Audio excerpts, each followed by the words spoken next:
శ్రీ గురుభ్యో నమః.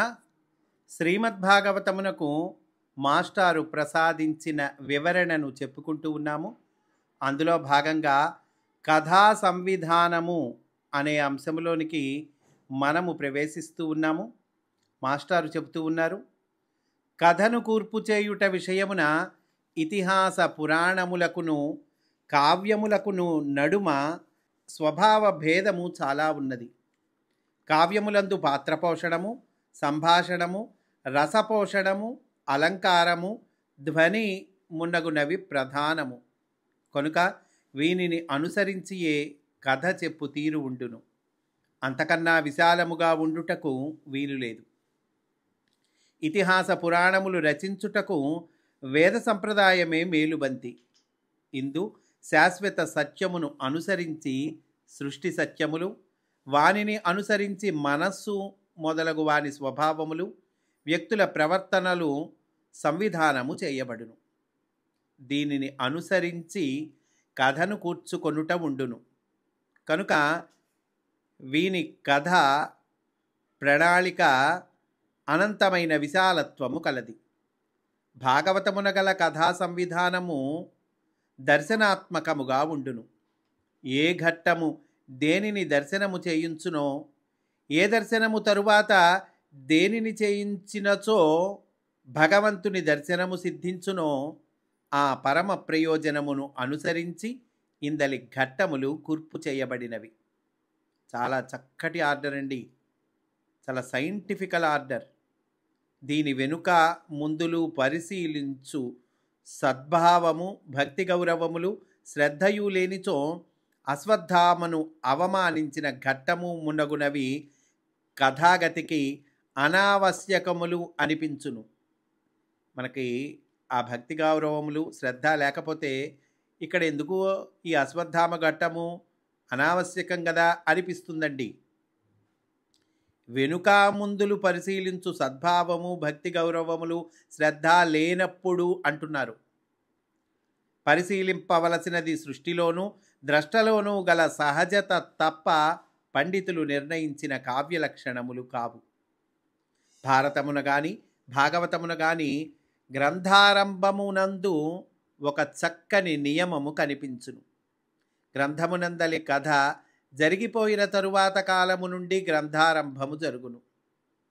భారతము పరీక్షిత్తు జనమేజయుల కాలములో గ్రంథారంభము చేయబడినది. అట్లే భాగవతము పరీక్షిత్తు జననముతో ఆరంభము చేయబడినది. దానికి ఒక పురాణ సంప్రదాయం ఉన్నది. సృష్టి అంతయు ప్రళయమైపోయిన వెనుక మరుసటి సృష్టి ఆరంభమై మరలా అంతకు ముందు కథయే జరుగును. సృష్టి అంతా ప్రళయమైపోయిన తర్వాత అండి మళ్ళా సృష్టి ఆరంభమై ఏమవుతుంది? మళ్ళా అంతకుముందు కథే జరుగుతుందటండి. సృష్టిలోని మహాసత్యములన్నీ తాతల కథలు మనుమలు చెప్పుకొనుచున్నట్లు జరుగును. ఇది ఈ రచనలోని వస్తుధ్వని. వస్తుధ్వని అనగా కథ చెప్పు విధానమున కథ యొక్క పరమార్థము ఇమిడి ఉండుట. ఏమిటండి వస్తుధ్వని అంటే? ఆ కథ చెప్పు విధానంలో అండి కథ యొక్క పరమార్థం ఇమిడి ఉంటుందట. అదిటండి వస్తుధ్వని అంటే. జరిగిన విషయమును సూతుడు సౌనకాది మునులతో చెప్పుట ఇందలి కథా సంప్రదాయము. మొదట సమస్త సృష్టి ధర్మములను ప్రశంసింపబడినవి. సృష్టిలో దేనిని గూర్చి తెలిసి కొన్నప్పుడైనను దాని యందు భగవంతుని అంతర్యామిత్వము మరువరాదు. నువ్వు దేనిని గురించైనా తెలుసుకో, దాని యందు భగవంతుని అంతర్యామిత్వము, భగవంతుడు నిండి ఉండటము, ఇది మర్చిపోకూడదటండి. కథలను, వ్యక్తులను, స్వభావములను భగవంతుని యందు ఆరోపించి తెలిసి కొనుచున్నంత తడవును ఆ సమస్తమును వారి హృదయముల యందు భగవంతుని క్రీడా. ఆ క్రీడలలో గోచరించు పాత్రల రాగద్వేషములు, పాపపుణ్య ప్రవర్తనములు ఎవ్వరికి నష్టము కలిగించనివి. లోకమును కూడా ఇట్లే చూచుటను అభ్యసించినచో అందలి జీవులే పాత్రలు. వారి ప్రవర్తనలు కూడా దేవుని క్రీడలోని భాగములై ద్రష్టకు నష్టము కలిగించుట మానును. కుర్రవాని కుంటె పనుల వలె భగవంతుని యందు ముచ్చట కొలుపుచుండును. సుఖదుఖములు రెండును ముద్దు ముచ్చటలనే కలిగించును. భగవంతుని అస్తిత్వము మరచిన క్షణములలో వానికి స్వతంత్ర ప్రవృత్తి ఏర్పడి కథ అందలి లేక వ్యక్తుల యందలి రాగద్వేషాదులు గమనించు వారిలోని రాగద్వేషాదులను ప్రేరేపించును. కథ అందు లేక వ్యక్తుల యందు ఉండేటువంటి రాగద్వేషాదులు ఆ గమనించే వాళ్ళలోని రాగద్వేషాలను ప్రేరేపిస్తుందటండి. ఎప్పుడు? భగవంతుని అస్తిత్వము మరచిన క్షణములలో. ఆ భగవంతుని అస్తిత్వం మరచినప్పుడు ఏమవుతుంది? వాటికి స్వతంత్ర ప్రవృత్తి ఏర్పడుతుంది. అప్పుడు ఏమవుతుంది? కథ అందలి వ్యక్తుల అందలి రాగద్వేషాదులు ఆ గమనించేటువంటి వాడికి వాడిలో ఉన్న రాగద్వేషాదులు ప్రేరేపింపబడతాయి. జీవప్రజ్ఞకు బంధము దుఃఖము కలిగించును. దీనిని భాగవత పరమార్థముగా బంధచ్ఛేద రహస్యముగా సూతుడు ప్రతిపాదించుట ఇందలి గ్రంథారంభము. పుణ్యశ్రవణ కీర్తనుండైన కృష్ణుండు తన కథలు వినువారి హృదయమునందు నిలిచి శుభములు ఆచరించును, అశుభములు పరిహరించును. ఈ సేవ వలన నిశ్చల భక్తి కలుగును. అప్పుడు చిత్తము రజస్తమస్సులలోనూ అందు పుట్టిన కామలోభాదులలోనూ చిక్కుకొనక సత్వగుణముతో ప్రసన్నమగును. ఈ ప్రసన్నత వలన సంగములు విడిచిపోవును. అట్టివానికి ఈశ్వర తత్వజ్ఞానము సిద్ధించును. ఈ సూతిని వాక్యములు భాగవతము యొక్క సందేశము. చెప్పబోవు కథలన్నీయూ దీనినే ప్రతిపాదించుట ఈ గ్రంథమందలి కథా సంవిధాన వైఖరి. ఓ సూతుడు చెప్పాడు కదా, ఈ చెప్పబోయేటువంటి భాగవతము అందులో చెప్పబోయేటువంటి కథలన్నీ కూడా ఇదిగో దీన్నే ప్రతిపాదిస్తూ ఉన్నాయి. ఇప్పుడు సూతుడు చెప్పాడు కదా, దానినే ప్రతిపాదిస్తూ ఉన్నాయి అంటున్నారు మాస్టారు. ఈ గ్రంథమందలి కథా సంవిధాన వైఖరి అంటున్నారండి. ఇటుపైన సూతుడు భాగవతమును సుగమము చేయుటకు కొంత తత్వ వివరణము చేయును. తరువాత సుఖయోగీంద్రుడు వ్యాసునిచే నిర్మింపబడిన భాగవతమును పరీక్షిత్తునకు గంగ నడుమ వివరించెనని ప్రసక్తము చేయును. అట్లు వివరించుటకు సందర్భమేమియని ఋషులు ప్రశ్నించిరి. దానితో భాగవత రచన వృత్తాంతము సందర్భింపబడినది. 3వ ద్వాపర యుగము చివర వేదవ్యాసుడు జన్మించెను. అతడు రాబోవు కలియుగ ప్రభావమును గుర్తించెను. అందు యజ్ఞధర్మములు వేదధర్మములు చెదిరిపోకుండుటకు వేదమును 4 సంహితలుగా విభజించి 4 శిష్యులచే ప్రచారము చేయించెను. వేదార్థము బోధపడుటకు పురాణ ఇతిహాసములను వివరించి ఆ సంహితకు పంచమ వేదము అను పేరు పెట్టెను. దానిని సూతునకు అప్పచెప్పి నైమిసారణ్యమున సౌనకాది మునులను అధ్యయనము చేయింపుమని చెప్పెను. ఇంత చేసినను ప్రజలకు కావలసిన దానిని సమకూర్చితే నన్ను తృప్తి కలుగలేదు. ఇంత చేసినా తృప్తి లేదటండి. ఎందుకని? వయస్సు మీరిపోవుచున్నది. ఇంకేమి చేయగలనని బాధపడుచుండగా నారదుడు వచ్చి భాగవత ధర్మమును ఉపదేశించి భాగవత రచనము చేయుమని ప్రబోధము చేసెను. ఈ రచన తప్పొప్పులతో పనిలేదు. తప్పొప్పులు మానవులు కల్పించుకొన్నవి. వాని ప్రకారము రచనలో ఒప్పులున్నను రక్షించునది లేదు, తప్పులున్నను మునిగిపోయినది లేదు. కావలసిన రాగద్వేషములకు పట్టుపడక సుఖజీవనమున సిద్ధించు మోక్షోపాయము కావలసిందేంటి? రాగద్వేషములకు పట్టుబడకుండా ఉండాలి. సుఖజీవనమున సిద్ధించు మోక్షోపాయము అది కావాలి. మోక్షానికి ఉపాయం అది కావాలి. అది భగవంతుని సంకీర్తనము వలన తప్ప జరుగదు. విశ్వమే విష్ణుడు అను సారాంశము మరువని విధమున అట్లు మరువని వారి జీవిత కథలను రచింపుము. అట్లా విశ్వమే విష్ణుడు, అంతటా నిండి ఉన్నది భగవంతుడు అనే సారాంశం మరువకుండా అట్లా మర్చిపోని వాళ్ళ జీవిత కథలను రచింపవయ్యా. అందు దైవస్మరణము వలన దైవముండును. అంటే ఇక్కడ మాస్టర్ అంటున్నారు, దైవమునకు ఉండుట ఉండకుండుట అని రెండునూ కలవు. స్మరించినప్పుడు ఉండుట, లేనప్పుడు ఉండకుండుట ప్రసాదించును. కనుక జీవులకు స్మరణము ఒక్కటే మోక్షోపాయము. దీనిని సాధించు విధానమును అనుభవపూర్వకముగా ఉదాహరించుటకై నారదుడు తన పూర్వజన్మ వృత్తాంతము తెలిపెను. సాధింపదలచి ఈ గ్రంథము సేవించు వారందరకును ఈ వృత్తాంతము ప్రధానము కనుక గ్రంథ ప్రారంభమున వ్యాసుడు దీనిని నిలిపెను. గ్రంథము మొదట్లో ఈ అంశాన్ని ఎందుకు ఇచ్చారు అన్నదానికి మాస్టర్ చెప్తూ ఉన్నారండి.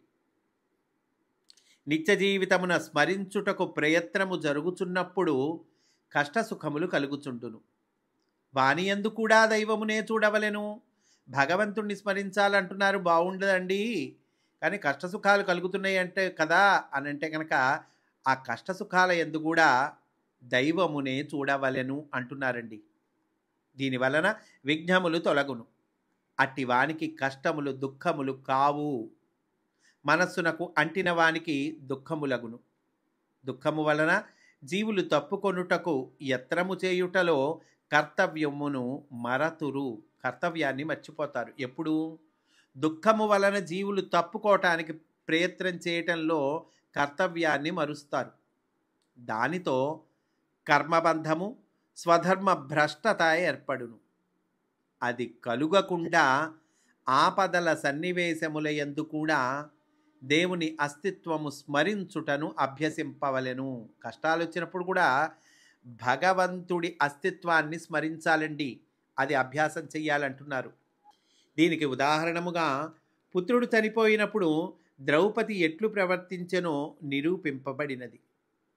రాగద్వేషములకు లోనైన భీమాదులతోనూ హత్య చేసిన అశ్వత్థామతోనూ ద్రౌపది చేసిన సంభాషణము భాగవత జనుల ప్రవర్తనమునకు ఉదాహరణము. అశ్వత్థామ చేసిన పని క్రూరకర్మమని లోకులు నిందింతురని సూతుడు హెచ్చరించి ద్రౌపది ఎట్లు నిందింపలేదో వివరించెను. మొదట ద్రౌపది బిడ్డల మరణవార్త విని శోకమున మునిగి క్రిందపడి దొరలినది. అర్జునుడు పలికిన శౌర్యవాక్కులతో మొదటి దుఃఖము చల్లారినది. అర్జునుడు అశ్వత్థామను బంధించి తెచ్చినప్పుడు ద్రౌపది వాని యందు జాలిపడి సమదృష్టితో సంభాషించి పంపినది. అటుపైన కృష్ణుడు పరీక్షిత్తును రక్షించుట, కుంతీదేవి శ్రీకృష్ణుని స్తుతించుట ఉన్నది.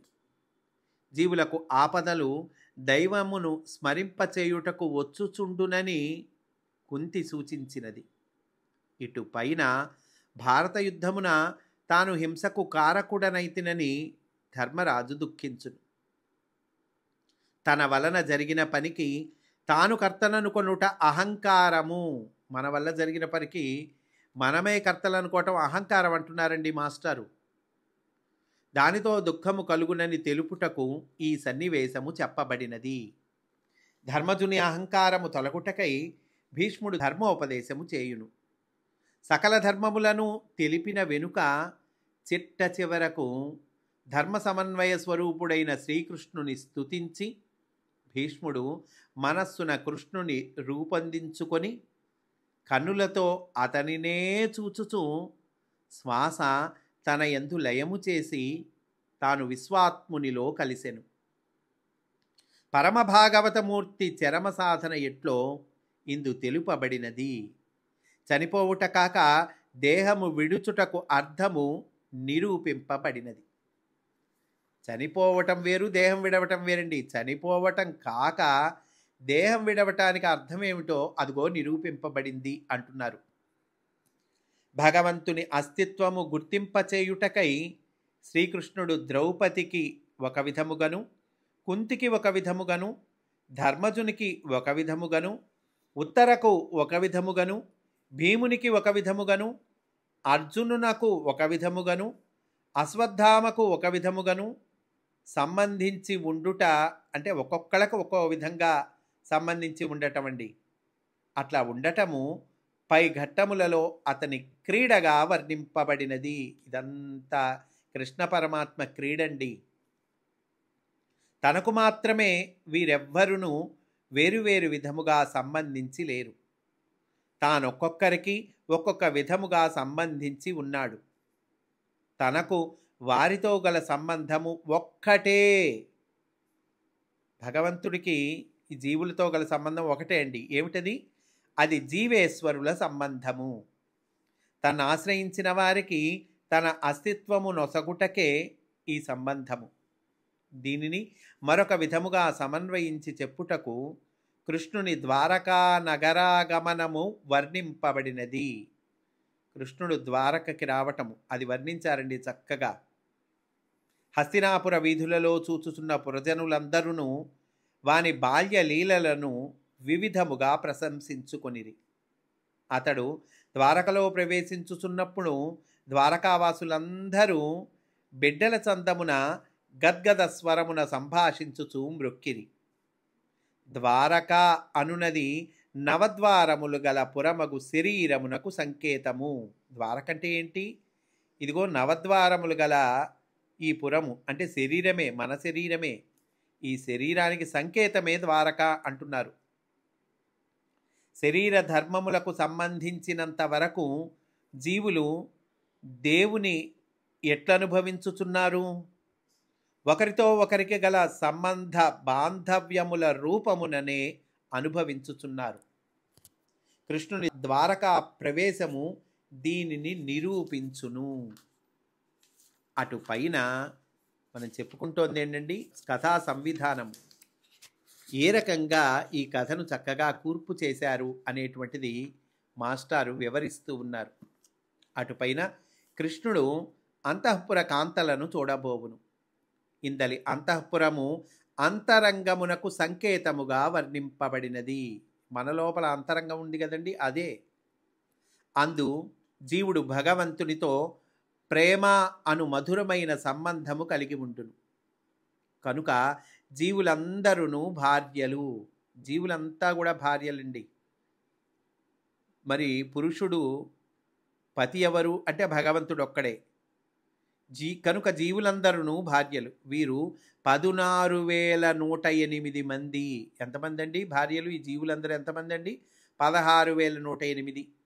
ఈ సంఖ్య హృదయము చుట్టూను జీవుడు దేహాదుల నిర్మాణము చేసుకొనుట సంకేతము. జీవుడు దేహాదుల నిర్మాణం చేసుకుంటాడు కదా హృదయం చుట్టూరా, దానికి సంకేతము.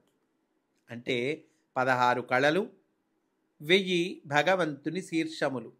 16 కళలు, ఆ 1000 భగవంతుని శీర్షములు. 100 దానిలో దశాంశము లేక దశాంగుళత్వము. దీనిని శతమానము అనియు జీవాంశ అనియు వివరింతురు. 8 వస్తువులనబడు ద్రవ్య నిర్మాణ శక్తులు. వీనినే 8 ప్రకృతులు అందురు. అందు 8వది దేవుని జీవునిగా కప్పిపుచ్చుటకు దేహధారణము చేయించును. 16,000లో 16,108 అన్నారు కదండి. 16,108లో 16 కళలు, 1000 భగవంతుని శీర్షములు, 100 దానిలో దశాంశము అంటే 10% లేదా దశాంగుళత్వము అన్నారు. దీన్నే శతమానము అని కూడా అన్నారు అంటున్నారు. ఆ తర్వాత 8 16,108లో లాస్ట్లో 8 ఉందిగా. 8 ఏమిటి? 8 వస్తువులనబడు ద్రవ్య నిర్మాణ శక్తులు లేదా 8 ప్రకృతులు అంటున్నారు. దేవుని జీవునిగా కప్పిపుచ్చుటకు దేహధారణము చేయించును. కనుకనే 8వ గర్భమున దేవుడు కృష్ణుడిగా దిగివచ్చుననియు, జీవుడు భీష్ముడిగా దిగివచ్చుననియు, 8 మందిలో భూమిపై జీవించువారు వారే అనియు, అంతకుముందు పుట్టినవారు జీవస్థితి పొందరనియు కృష్ణుని భీష్ముని జన్మ వృత్తాంతములలో వివరింపబడినది. దీని వివరణములు ఆయా కథల సందర్భములు వచ్చినప్పుడు తెలుపబడును. ఇన్నిటితో కూడియున్న పట్టణమే ద్వారక. జీవుని అహంకారము చుట్టూను చేరునట్టి పంచేంద్రియములు, మనస్సు, బుద్ధి గల పట్టణము హస్తిన అనియు, దైవాంశ చుట్టూను జరుగు దైవ సంకల్పమైన దేహ నిర్మాణాది సృష్టి ద్వారక అనియు పురాణ సంకేతములు. పురాణ సంకేతాలు చెప్పారండి చాలా చక్కగా. ఏమిటండి ఇన్నిటితో కూడి ఉన్నటువంటి పట్టణము ద్వారక అంటున్నారు. ఆ తర్వాత జీవుని అహంకారం చుట్టూ చేరేటువంటి పంచేంద్రియాలు కానీ మనస్సు బుద్ధి ఇవన్నీ కలిగినటువంటి పట్టణము హస్తిన అంటున్నారు. దైవాంశ చుట్టూ జరిగేటువంటి దైవ సంకల్పమైన దేహ నిర్మాణాది సృష్టి అదిగో ద్వారక అంటున్నారు. ఇవి పురాణ సంకేతములు అంటున్నారండి. అందు భగవంతుని ఆశ్రయించుకున్న 16,108 శక్తులను వాని భార్యలు. ఇందు 2 ముఖ్యమైన రహస్యములు వివరింపబడి ఉన్నవి. వివరింపబట్టాయి ఏంటండి? 2 ముఖ్యమైన రహస్యాలట. ఏంటండి? ఒకటి, లక్ష్మి చెంచలమై కూడా ఈ పురుషుని యందు స్థిరముగా ఉన్నది. 2, మన్మధుని భస్మము చేసిన భర్గుని కూడా మోహము చెందునట్లు చేయగలవాడు ఈ పురుషుడు. ఇందు మొదటి అంశమున గుణాత్మకమైన ప్రకృతి అంతయు భగవంతుని ఆశ్రయించి దేహరూపములతో సృష్టిగా స్థితి చెంది ఉండునని ప్రతిపాదింపబడినది. రెండవ అంశమున సృష్టి అశాశ్వతమైనను పరమపురుషుని లీలగా శాశ్వత రూపమై నిత్యనూతనత్వమును కలిగి ఉండునని ప్రతిపాదింపబడినది. సృష్టి అశాశ్వతమైనా కూడా అటండి పరమపురుషుడు భగవంతుడి లీలగా శాశ్వత రూపమై నిత్యనూతనత్వాన్ని కలిగి ఉంటుందట. అంటే ఎప్పుడు చూసినా కొత్తగానే ఉంటుంది అని ఇక్కడ ప్రతిపాదింపబడింది అంటున్నారు. భగవంతుడు సృష్టిలో జీవుల రూపమున వివరించుచుండును.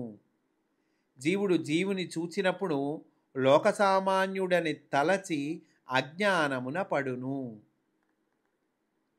జీవుడు జీవునిలోని దేవుని చూచినప్పుడు వానికి సృష్టి అంటదని తెలుసుకొనుము. జీవుణ్ణి చూశాడనుకోండి ఏమవుతుంది? లోక సామాన్యుడని తలిచి అజ్ఞానంలో పడతాం.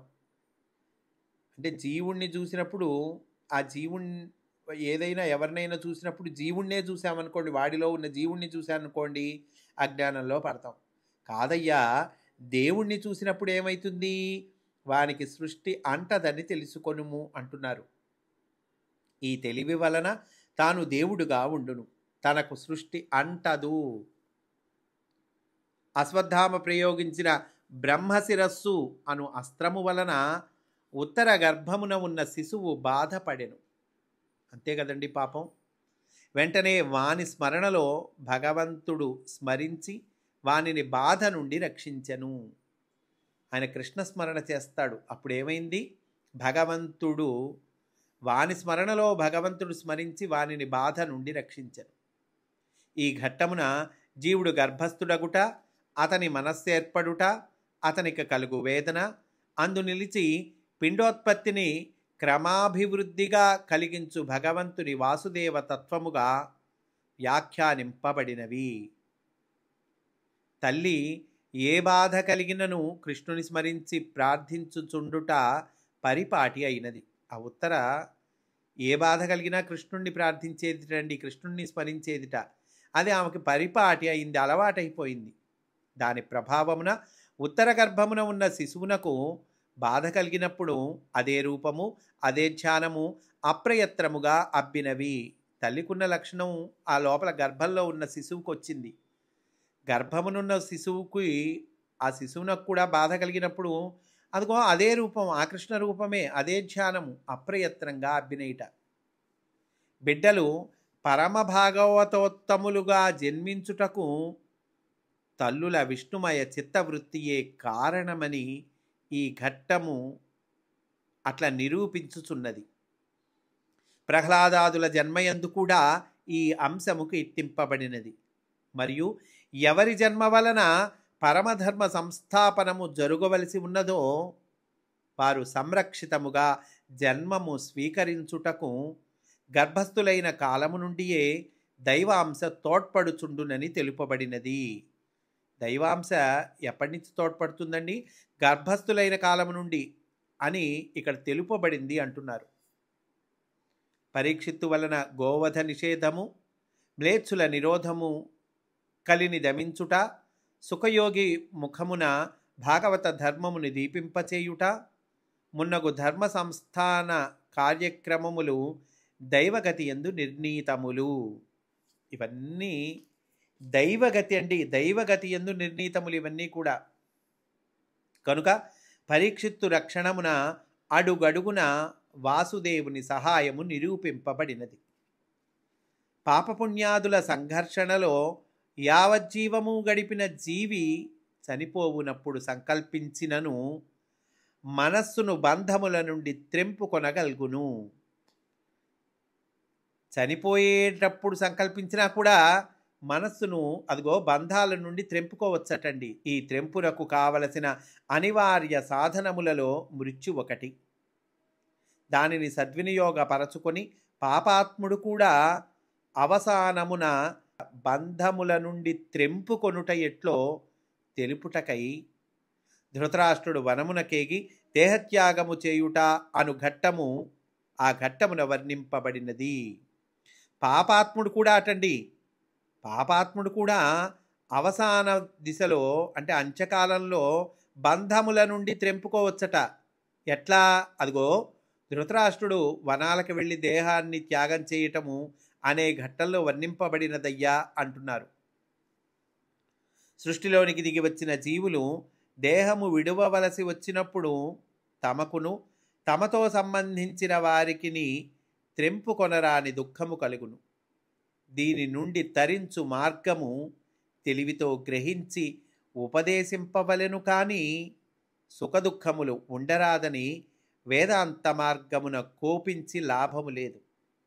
అట్టి సందర్భములలో దైవ సంస్మరణ నిలుచుటకై కావలసిన సులువు సూక్ష్మములను ఉపదేశించుటకై నారద యుధిష్ఠిర సంవాదము చెప్పబడినది. ఏ కథ ఎందుకు చెప్పబడింది ఇస్తున్నారండి మాస్టారు. నారద యుధిష్ఠిర సంవాదం ఉంటుంది, ఇదిగో ఈ ప్రయోజనం కోసం చెప్పబడిందయ్యా అంటున్నారు. తెల్లవారుసరికి చెప్పకుండా వెడలిపోయిన గాంధారి ధృతరాష్ట్ర విదురులు తన్నిలా పరిత్యజించిరని ధర్మజుడు బంధుశోకమున వాపోవును. నారదుడు వచ్చి దుఃఖోపశమనము చేయును అనగా ఓదార్పు మాటలు చెప్పక ఈ దిగువ అంశములు ప్రస్తావించును. నారదుడు ఓదార్పు మాటలు చెప్పడండి, కొన్ని అంశాలు చెప్తాడు. ఏమిటి అంశాలు మాస్టర్ ఇస్తున్నారు మనకి? నారద మహర్షి చెప్పినటువంటి అంశాలను ఇస్తూ ఉన్నారండి.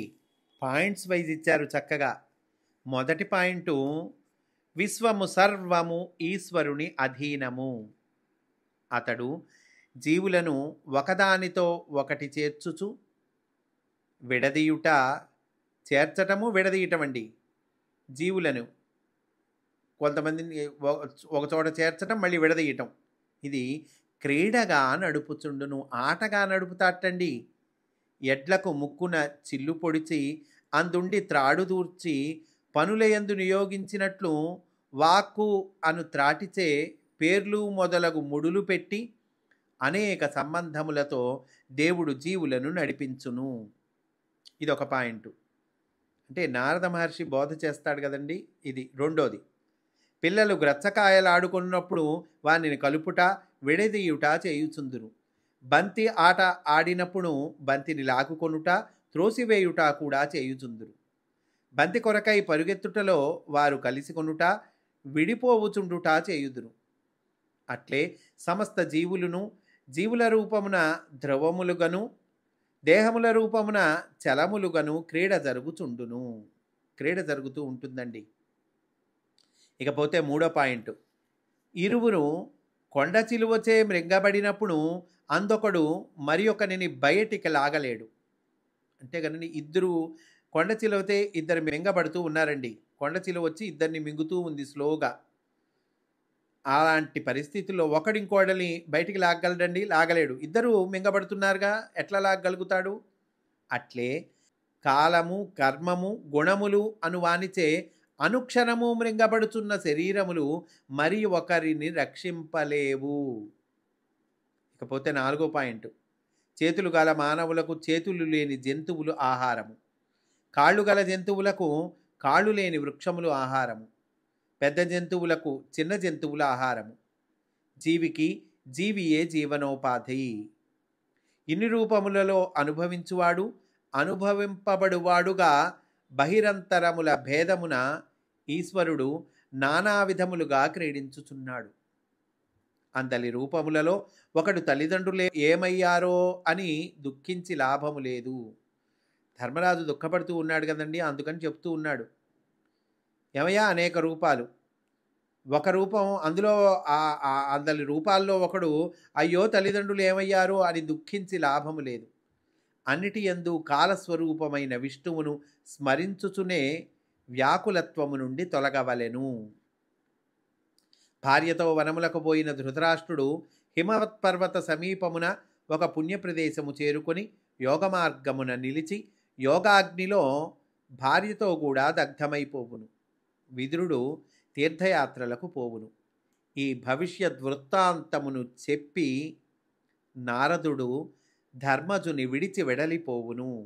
ఇదిగో ఇది రాబోయేటువంటి వృత్తాంతమయ్యా అని చెప్పి నారద మహర్షి వెళ్ళిపోతాడు.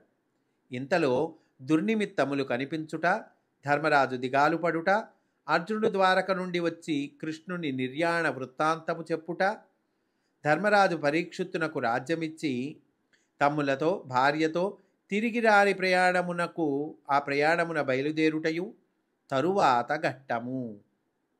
ధర్మరాజు మహాప్రస్థాన దీక్షలో ఉత్తర దిశకు అంటే బదరికాశ్రమమునకు వెడలిపోయెననియు, భీమాదులు కూడా సాధన చేసి అట్లే అరిగిరనియు చెప్పబడినది. భీమాదులు కూడా అదిగో అలాగే వెళ్ళారని చెప్పబడింది.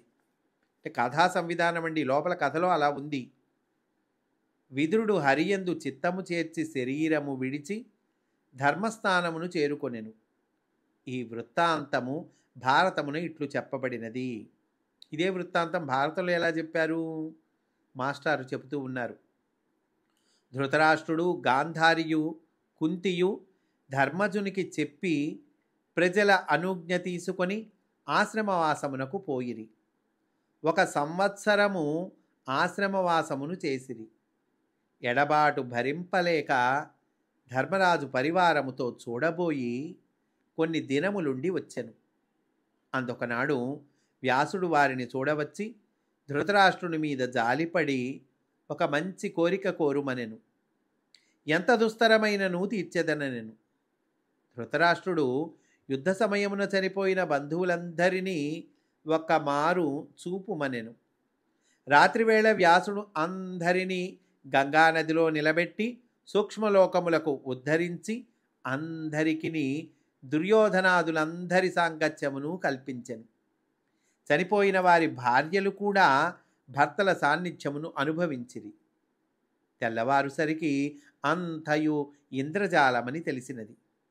విదురుడు ఏడి అని ధర్మజుడు ధృతరాష్ట్రుని ప్రశ్నించెను. అతడు ఆహారాదుల ఆపేక్ష లేక వనములో చెరించుచుండెననియు చెదరుగా అప్పుడప్పుడు వచ్చిపోవుచుండుననియు చెప్పెను. ఇంతలో విదురుడు వచ్చి సంభాషణ లేక ఒక చెట్టున కానుకొని నిలబడి ధర్మజుని కన్నులలోనికి చూచుచూ దేహమును విడిచెను. యుధిష్ఠిరాదులు హస్తినకు తిరిగి వచ్చిరి. అంటే ఇదంతా ఏమిటి అంటే గనక భారతమున ఇట్లా చెప్పారు అంటూ ఉన్నారండి. వ్యాసుడు చూపిన ఇంద్రజాలమొక్కటే భాగవతమున చెప్పబడలేదు. భాగవతమున గాంధారి ధృతరాష్ట్రులు చెప్పకుండా వెడలిపోయిరనియు భారతమున చెప్పి వెడలిపోయిరనియు వర్ణింపబడినది. జరిగినది ఎట్లనగా ధృతరాష్ట్రుడు చెప్పక వెడలిపోయి కొంతకాలము హస్తిన సమీపారణ్యములలో ఉండెను. అంటే చెప్పకుండానే వెళ్ళేటండి. హస్తిన సమీపారణ్యములలో ఉన్నట్ట కొంతకాలం. నారదుని వలన ఈ వృత్తాంతము విన్న ధర్మజుడు తండ్రిని మరలా ఆహ్వానింపగా మన్నించి వచ్చి అనుజ్ఞగొని మరలా వెడలిపోయెను. తరువాత వృత్తాంతము పరీక్షిత్తు చేసిన ధర్మపాలన. సరే, ధృతరాష్ట్రుడు వెళ్ళిపోవటం అయిపోయింది. ఆ తర్వాత ఏం చెప్పారు? పరీక్షిత్తు చేసిన ధర్మపాలన. అతని రాజ్యమున ఒక శూద్రుడు అధికారము చెలాయించుచు రాజలాంఛనములతో కలి స్వభావము చూపెను. గోవును వృషభమును కాలితో తన్నెను. వానిని జయించి పరీక్షిత్తు గోవృషభములను రక్షించెను. ఇది చక్కని అర్థవాదమైన వృత్తాంతము.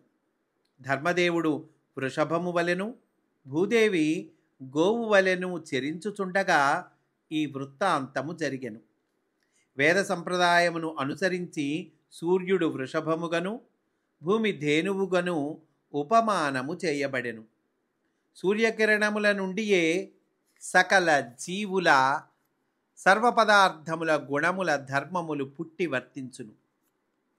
అతడు ధర్మదేవత. అతని శక్తిని ధరించి తిరుగుచుండును కనుక భూమి ఈ ధర్మములకు నివాసము. కిరణముల నుండి ప్రజ్ఞలుగా జీవులు పుట్టుటయు, జలములు ఆవిరిగా పవిత్రము చేయబడి మేఘములై వర్షించుటయు కలుగును కనుక సూర్యుని వృషభము అందురు. వృషభమనగా ఆబోతు.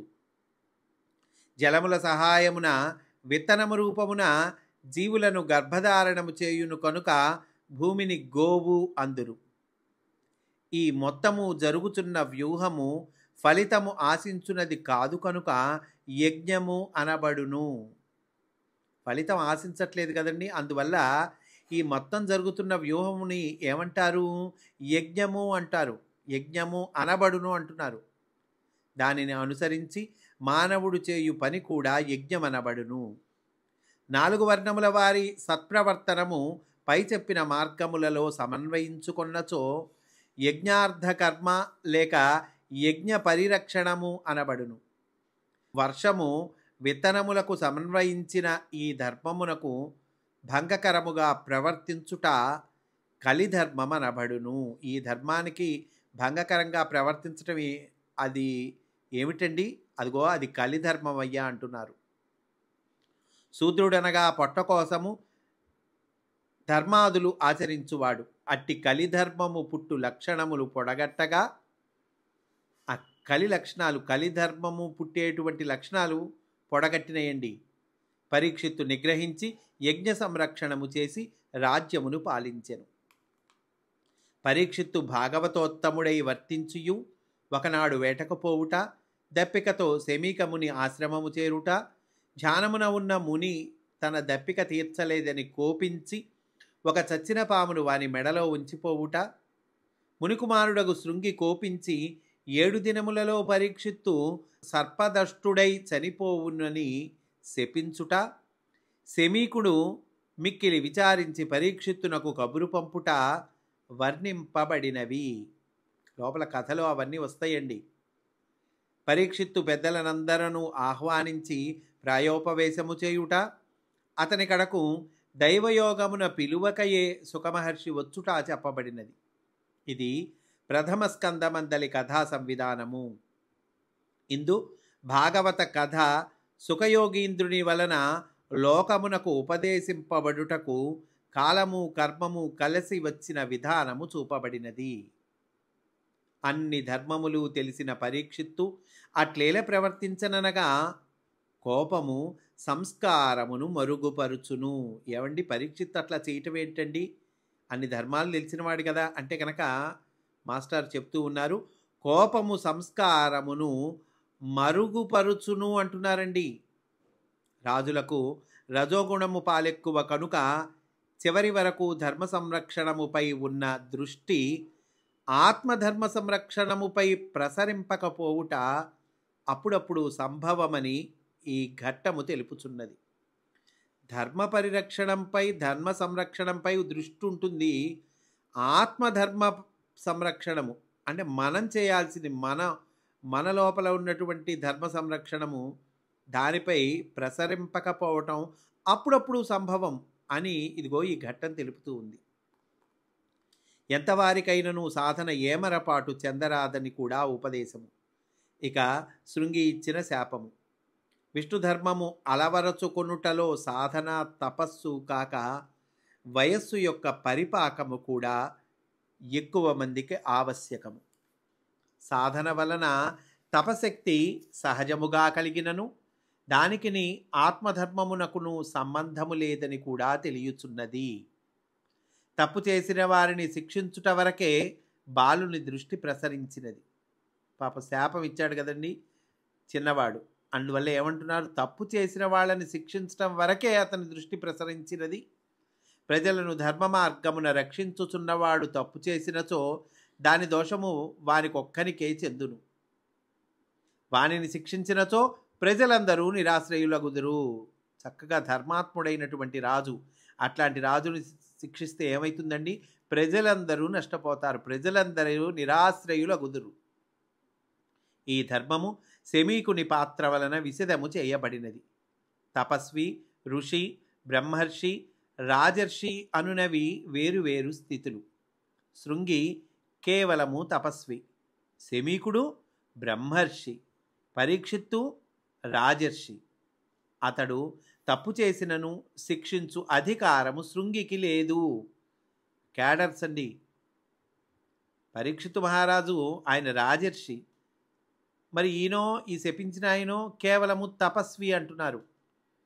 మరి రాజర్షి అయినటువంటి పరీక్షిత్తుని శపించేటువంటి శిక్షించు అధికారము అదిగో శృంగికి లేదు, శక్తి మాత్రము ఉన్నది.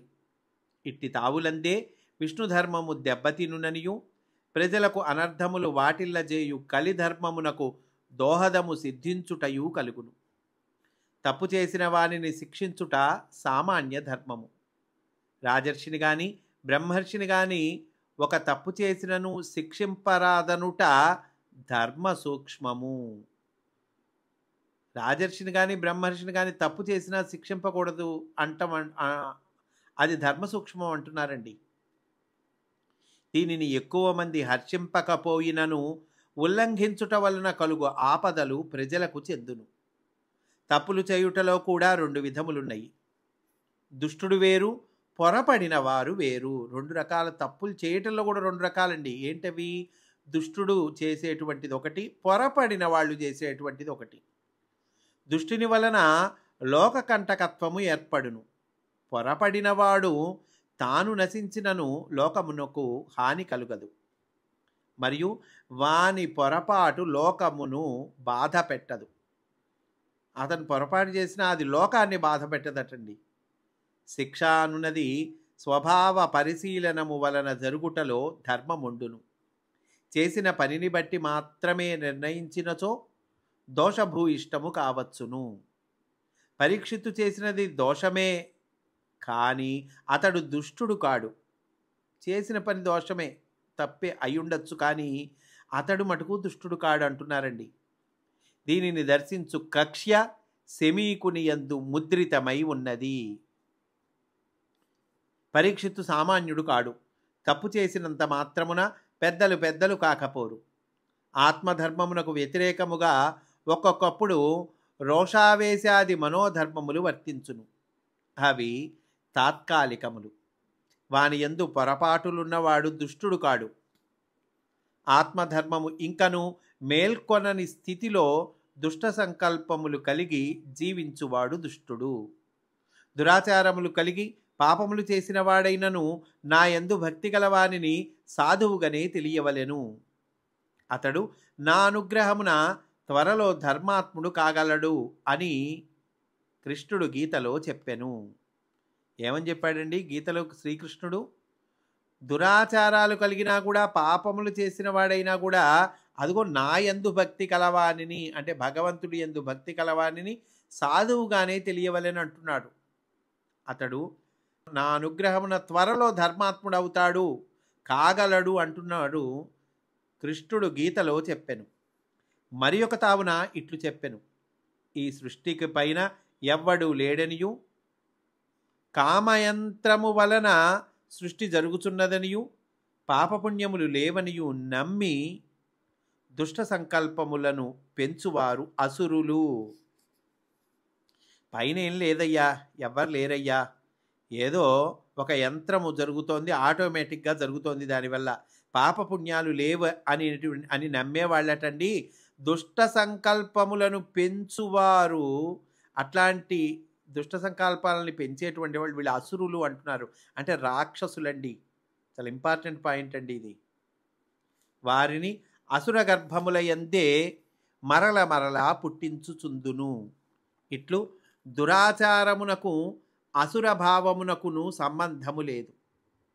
దురాచారము ఇంద్రియ మనస్సుల దౌర్బల్యము.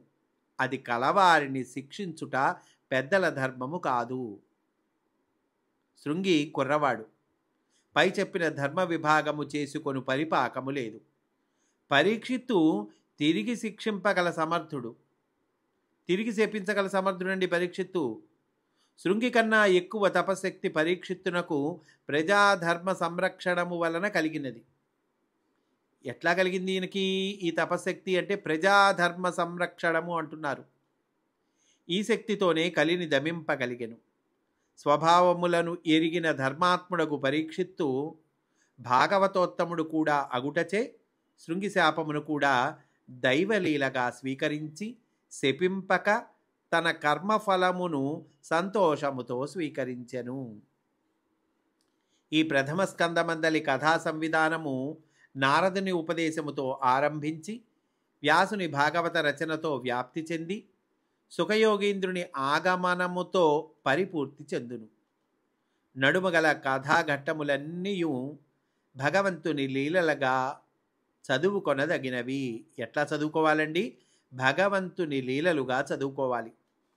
వానిని ప్రశాంత మనస్సున హృదయమునందు చదువుకొన్నంత మాత్రమున యోగాభ్యాసాది సాధనలకు దుస్సాధనమైన ఆనంద స్థితి అప్రయత్నముగా లభించును.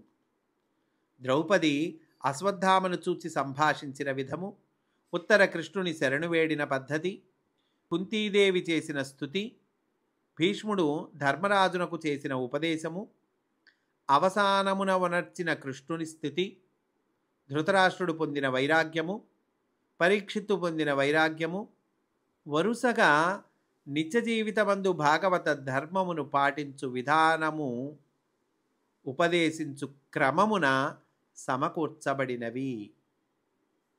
అశ్వత్థామను పట్టి తెచ్చుటకు కృష్ణుడు అర్జునునకు సారథ్యము చేయుట, కృష్ణ నిర్యాణానంతరము అర్జునుని సామర్థ్యము మాయమొగుట అను 2 ఘట్టములలో శరణాగతులు కాని క్షణములలో జీవులయందు దేవుడు కేవలము సాక్షీభూతుడుగా మాత్రమే ఉండుననియు, జీవులయందటండి దేవుడు కేవలం సాక్షీభూతుడుగా ఉంటాడట. ఎప్పుడు? శరణాగతులు కాని క్షణములలో అంటున్నారు. శక్తులు మహావైభవములు దైవదత్తములై దైవ విధిని నిర్వర్తించుటకు దేహములయందు వ్యక్తమై అది తీరిన వెనుక కాలవశమున మాయమగునవే కాని యవ్వని చేతను ఆర్జింపబడునవి కావనియు సూచింపబడినది. సుఖయోగి పరీక్షిత్తు దగ్గరకు వచ్చుట గురు శిష్య సంప్రదాయమును వివరించును.